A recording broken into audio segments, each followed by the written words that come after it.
नमस्कार दोस्तों आज की घटना काफ़ी हैरान कर देने वाली और काफ़ी झकझोर देने वाली। कल्पना भी नहीं कर सकते हैं कि वाकई में आज की दुनिया में लोग अपनी ज़रूरत के लिए इतना हद तक नीचे गिर जाते हैं। दरअसल आज की जो घटना है, यह घटना एक बिहार राज्य का एक ज़िला हुआ करता है समस्तीपुर। उसी समस्तीपुर ज़िले का रहने वाला एक विजय सिंह के परिवार में दोस्तों उनका मात्र एक ही बेटी होती है, जिसकी उम्र लगभग 14 से 15 वर्ष के बीच में होती है, जिसका नाम दोस्तों रहता है रीतू। रीतू काफ़ी बचपन से तेज और तड़ाक लड़की रहती है। भले ही वो उसे कोई परेशान करे, लेकिन वो उन्हें बदला लिए बिना नहीं छोड़ती थी। और इस बीच रीतू ने कभी सपनों में भी नहीं सोचा था कि आने वाले समय में मैं अनाथ भी बन जाऊंगा। ठीक वैसा ही होता है। दिन समय सब कुछ गुजरता रहता है और इधर विजय सिंह अब अक्सर काम के सिलसिले में वो बाहर ही रहा करता था। वो बाहर किसी फैक्ट्री में काम करके वो 8 से 10 हज़ार रुपये वो अच्छा खासा पैसा कमा लिया करता था, लेकिन उन पैसे से उनका घर का परवरिश भी नहीं चलता था। दूसरी ओर उसके घर में विजय सिंह के पिताजी भी रहते थे, उनका भी खर्चा भी निकालना, साथ में उनके दवाई पीना, ऐसे बहुत सारी चीज़ में उसका बहुत सारे पैसे खर्च हो जाते थे। दूसरी ओर उसकी पत्नी की घर का कामकाज करते थे, उनके लिए भी काफ़ी ज़्यादा पैसा लग जाता था और एक तो एक वो किराए के मकान पे रहा करता था। इन सब चीज़ को लेकर सारा जिम्मेदारी विजय सिंह के कंधों पर आ जाता है। लेकिन आने वाले समय में विजय सिंह ज़्यादा पैसे कमाने के लिए आदी हो चुका था। वो ओवर टाइम भी कमाता था और वो अपनी सेहत पर बिल्कुल भी ध्यान नहीं रखता था। लेकिन यह दिन समय सब कुछ सुधरता रहता है और एक समय ऐसा आता है कि विजय सिंह का कॉल उसके घर पर डायरेक्ट आता है। आने के बाद उस कॉल पर यही विजय सिंह अपनी पत्नी को जहाँ पर वो काम करता था वहाँ पे बुलाने के लिए वो फ़ोन कॉल किया था। जैसे ही दोस्तों यहाँ पर उसकी पत्नी कमला देवी अपने पति विजय के कॉल को जैसे ही रिसीव करती है, रिसीव करने के बाद उसे पता चलता है कि उसके पति काफ़ी बीमार हो चुके हैं और वो काम भी अब बाहर ठीक से नहीं कर रहे हैं। उसको आने में भी काफ़ी दिक्कत है और इस तरह से वो किसी भी तरह से बिहार आना चाहता था बाहर से। इसके लिए अपनी पत्नी को वहाँ पर बुलाते हैं। जैसे उसकी पत्नी कमला देवी वहाँ पर पहुँचती है और दोनों बड़ी खुशी से अपनी बेटी रीतू के लिए हर चीज़ हर सामान खरीद कर बुलाती है ताकि उसकी बेटी खुश हो सके। लेकिन इसी बीच दोस्तों यहाँ पर उसके विजय सिंह और उसके पत्नी कमला देवी ट्रेन की सफ़र कर रहे थे। ट्रेन की सफ़र करने के बाद जैसे ही वो बाहर से लौट रहे थे, तभी दोस्तों उनकी सफ़र पूरी होने के बाद जब उसे बिहार जैसे ही आना रहता है, उनके रास्ते में ऐसी घटना घट जाती है जिससे यहाँ पर दोस्तों रीतू ने कभी कल्पना भी नहीं की थी। दरअसल यहाँ पर दोनों के पीछे ऐसे लोग लग जाते हैं। लग जाने के बाद वो दोनों के ऊपर कुछ लोग होते हैं जो लूटपाट करते हैं। करने के बाद यहाँ पर विजय सिंह काफ़ी ज़िद्दी होता है। वो उस लूटपाट के इंसान के साथ वो सौदा मंजूर नहीं करते, जिससे यहाँ पर दोस्तों यहाँ पर दोनों उसके रीतू के माता पिता को वो लोग कत्ल करते थे। कत्ल कर देने के बाद रीतू अपने पिता और अपनी माँ का इंतज़ार करती रहती है। लगभग यह दिन महीना गुजर जाता है। रीतू का माँ और पिता घर पर नहीं आते।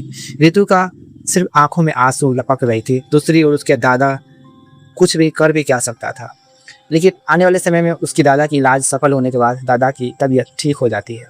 लगभग ही उसके पिताजी का गुजर जाता है, साल गुजर जाता है, रीतू बड़ी हो जाती है। दूसरी ओर उसका दादा अपने बेटे के जाने के बाद उसकी दादा की भी चिंता काफ़ी सताने लगती है। लेकिन दिन समय सब कुछ गुजरता रहता है। रीतू लगभग 18 वर्ष की हो जाती है।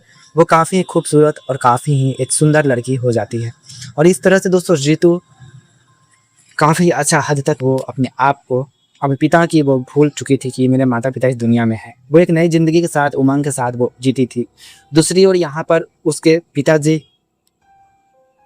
जाने के बाद उसके दादा जो होते हैं वो यहीं पर आसपास काम करके कुछ पैसे कमा लिया करता था। लेकिन यहाँ पर दोस्तों उसके बेटे के जाने के बाद विजय सिंह के पिताजी बेटे के जाने के बाद वो नशे अबाबी का काफ़ी शौकीन हो चुका था। वो जितने भी पैसे कमाता वो नशे में उड़ा दिया करता था। दूसरी ओर रीतू की पढ़ाई की खर्च, कॉलेज फीस भी नहीं वो दे पाते थे, जिससे यहाँ पर दोस्तों रीतू की पढ़ाई पूरी तरह से चौपट हो जाती है। रीतू की एक नई शुरुआत थी, एक नई ज़िंदगी थी, वो एक तरह से मिट्टी में बदल जाती है।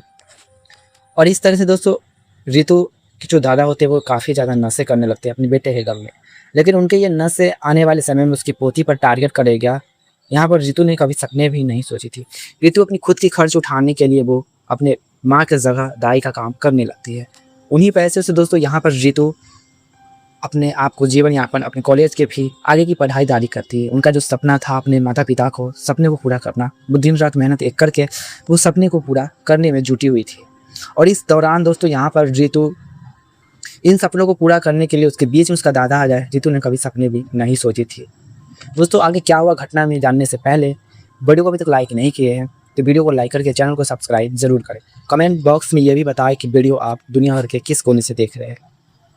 साथ में दोस्तों चैनल को भी सब्सक्राइब जरूर कर ले। जो समाज में हो रहे घटना उन कहानी के तौर पर आप सबके बीच लेकर आते हैं ताकि आप सब भी अवेयर हो सके कि आखिरकार आज की दुनिया में लोग अपनी ज़रूरत के लिए कितना हद तक नीचे गिर जाते हैं। दरअसल रात का 9 बज रहा होता है, रितु अपने कमरे में सो रही होती है। वो काफ़ी अच्छी नींद ले रही थी क्योंकि वो सारे दिन कमाती थी, पढ़ाई करती थी। उनकी थकान काफ़ी ज़्यादा चरम पर पहुँच चुकी थी। वो लंबी लंबी सांसें ले रही थी। उस बीच उसके दादा नशे इतनी हद तक कर लिया था कि वो सामने वाला इंसान को भी भूल जाता है कि वो कौन है। दरअसल उसके दादा रितु से काफ़ी प्यार करती थी, अपने पोते को काफ़ी दुलार करती थी। और इस तरह से दोस्तों यहाँ पर वो दादा नशे के धूत में रितु के कमरे में रात को लगभग चला जाता है। जाने के बाद रितु की इस छोटी सी वस्त्र में वो देखता है तो वो दादा उस पर टूट पड़ता है। कुछ इस तरह से टूट पड़ता है कि रितु के साथ बहुत ज़बरदस्ती करने लगता है। लेकिन रितु बचपन से काफ़ी तेज और तड़ाक लड़की रहती है। वो जैसे ही दादा की इस हरकत को देखती है तो वो पूरी तरह से बाज आ जाती है। वो दादा को काफ़ी रोकने की कोशिश करते हैं लेकिन वो रोक नहीं पाते हैं। रितु अपने दादा को गुमराह करते हैं। वो कहते हैं कि दादाजी मुझे किचन में जाना है, मुझे पानी पीनी है। रितु पानी के बहाने से किचन में धार वाली चाकू लेकर आती है। आने के बाद अपने दादा को अनहोनी जगह पर वो वार कर देती है। उस अनहोनी जगह को वार करने के बाद उस जगह को लेकर रितु उसी रात उसी समय दोस्तों वो थाने में पहुँचती है। थाने वाले जैसे ही रितु को उस हाथों में वो प्राइवेट पार्ट को देखती है, उस थाने के जितने भी डिपार्टमेंट रहते हैं उनको पैरों तले दोस्तों ज़मीन खिसक जाते हैं। रितु से सारी चीज़ें पूछताछ करती है। जैसे ही पूछताछ करती है उसके बाद पता चलता है कि रितु ने यह अपनी इज्जत के खातिर उन्होंने ऐसी कदम उठाई थी। इस तरह से दोस्तों रितु को माफ़ किया जाता है। उसके दादा के ऊपर 4 से वो कदम दर्ज करते हैं, उन्हें सलाखों के पीछे भेज देते हैं। दोस्तों यहाँ पर रितु ने यह सही किया या गलत किया कमेंट बॉक्स में हमें ज़रूर बताएं। और चलिए मिलते आने वाले अगली कोई कहानी में। आज की वीडियो से किसी को दिल दुखाना ठेस पहुंचाना कोई उम्मीद नहीं था। बस आप सबको जागरूक करना था कि आखिरकार आज के दुनिया में लोग अपनी ज़रूरत के लिए कितना हद तक नीचे गिर जाते हैं। देखते रहिए स्टोरी बाय साहब, तब तक के लिए नमस्कार।